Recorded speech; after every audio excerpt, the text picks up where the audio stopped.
Hi, this is Larry Siegel with TV Worth Watching. I'm sitting in for David Bianculli, who malingers on assignment. We're doing Best TV tomorrow, and tomorrow is Tuesday, February 16th. Want to start off with a streaming alert. These are some of the new things that are dropping on streaming services starting tomorrow. First, on Hulu, is the 2018 Best Picture, Best Director, Best Score, Best Production Design film, The Shape of Water. It's basically about a super hot amphibious god who has sexy time in Baltimore in 1962. All right, it's a lot more than that, but it's just a great film. Then we head over to Netflix, where it drops a new comedy called The Crew, about a hapless NASCAR pit crew headed up by Kevin James, who's sporting a new look. He's bald and has a beard, which, come on, how cool is that? So it's more like a traditional comedy along the lines of 2.5 Men, which makes sense because the creator, Jeff Lowell, is also a producer from 2.5 Men. So check out Netflix for that. And then for the young at heart, or just the young, HBO Max is going all in on Batman. It's got Batman everything, including starting with the 2004 daytime Emmy Award-winning animated series, The Batman. So go to HBO Max for that. But taking you over to non-streaming TV, the TV most worth watching tomorrow is our President's Town Hall on CNN, broadcast from Milwaukee, Wisconsin, and hosted by Anderson Cooper. Watch the president. I'm sure he'll talk about the pandemic, economic recovery, and then perhaps a little bit about, infrastructure, immigration, global climate change, criminal justice reform, healthcare, government stuff.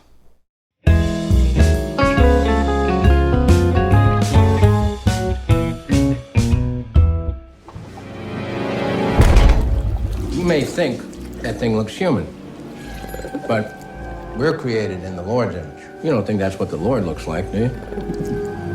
I wanted the creature to be of a different shape and a different color than any other amphibian creature ever made. So I said, let's be very pure on the beginning and do the creatures purely from a sculptural point of view. But it took weeks and weeks and weeks of sketching on the clay.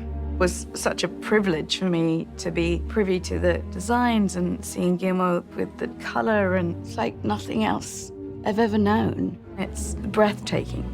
This one has a little bit of Creature from the Black Lagoon in it. Guillermo loves that character. He's always said that's one of, if not the most favorite monsters ever. The difficulty with this creature, it needed to be a creature you could fall in love with. This thing has to be attracted to a woman. This lady falls in love with it. My directive was I wanted to make him handsome. The design they came up with, my lips are a little fuller, strong jawline. The body they sculpted on me is very athletic. He's handsome in a fish-like way. I thought it would be a really interesting in-camera technique to use UV light and UV light paint. It kind of produces that bioluminescent glow that sea creatures have. On an opaque suit like this, a lot of people, when they see it light up, they think there's light bulbs in there somewhere, but it's really not, and it works wonderful. As makeups go, this is a quick one. They've got it down to 2.5 hours now. That's ridiculously fast for this much of a transformation. It's a very sophisticated full-body makeup. We've tried to design it to be as flexible and organic to create the illusion of something that's much more fleshy than it really is.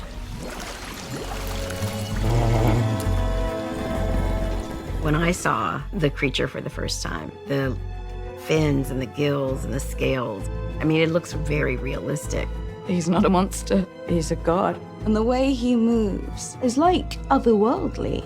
Doug, who's playing him, is just incredibly three-dimensional. He brings a real life to this creature. You start to think there's real intelligence there. It's remarkable. You really do believe you're looking at a real-life merman.